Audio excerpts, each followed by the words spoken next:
வணக்கம். எப்படி இருக்கீங்க? நல்லா இருக்கீங்களா?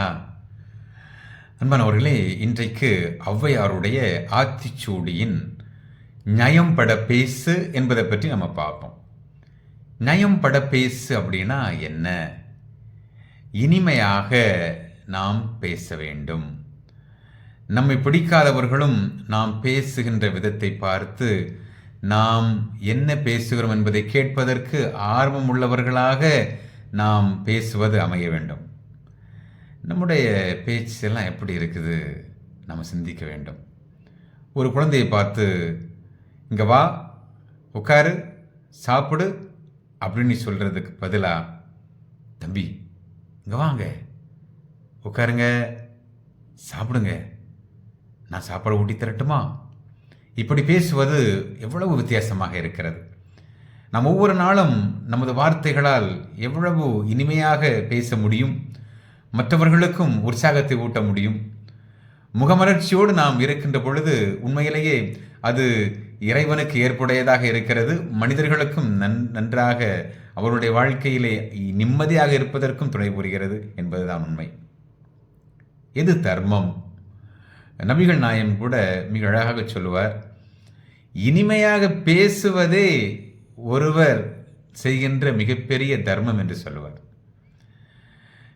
எனவேதான் கோபமான வார்த்தைகள், கெட்ட வார்த்தைகள் இவற்றையெல்லாம் தவிர்க்க வேண்டும் என்று சொல்லப்படுகிறது.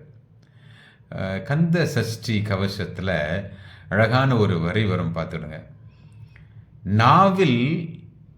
நாவில் சரஸ்வதி இருக்கிறார்.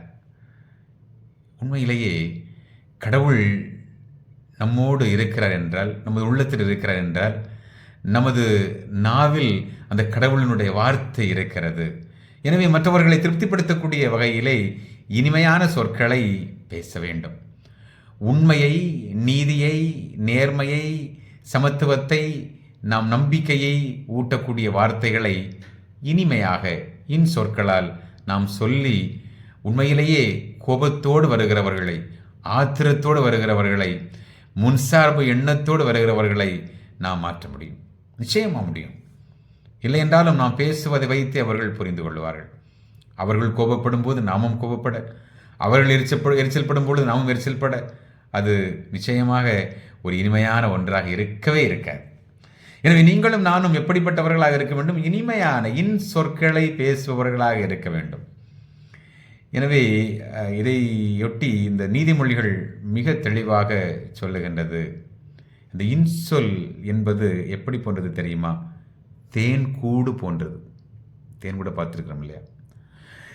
மனதிற்கு இனிமை தருகிறது, உடலுக்கு நலம் தருகிறது. எனவே நாம் சொற்களை பேசுவோம், நல்ல சொற்களை பேசுவோம். அது பெரியவர்களானாலும் சரி, நம்மை விட வயது குறைந்தவர்களானாலும் சரி, இனிமையான சொற்களை பேசி பழகுவோம். எதை கொண்டு வந்தோம்? இழப்பதற்கு ஒன்றுமே இல்லை. கடவுள் நமக்கு அழகிய குரலை தந்திருக்கிறார், வார்த்தைகள் உச்சரிப்பதற்கான வாய்ப்பை தந்திருக்கிறார், நாவை தந்திருக்கிறார். இந்த நாவை கொண்டு சொற்களால் பிறரை வாழ வைப்போம். அதுதான் இன்றைய காலத்தினுடைய தேவையாக இருக்கிறது.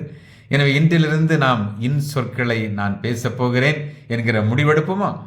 யாரெல்லாம் சொற்களை இன்றிலிருந்து பேசுகிறீர்கள் என்பதை உங்களுடைய இந்த கமெண்ட் செக்ஷனில் நீங்கள் கமெண்ட் பண்ணுங்கள். சொற்களை பேச தொடங்கிவிட்டாலே உங்களுடைய வாழ்க்கையில் நிச்சயமாக மிகப்பெரிய மாற்றத்தை ஏற்படுத்த முடியும். சரிங்களா? ஓகே, இது வரைக்கும் சப்ஸ்கிரைப் பண்ணாதவங்க சப்ஸ்கிரைப் பண்ணுங்கள், கமெண்ட் செக்ஷனில் கமெண்ட் பண்ணுங்கள். அதே நேரத்தில் அந்த பெல் பட்டனையும் நீங்கள் ப்ரெஸ் பண்ணுங்கள். Okay, thank you, bye bye.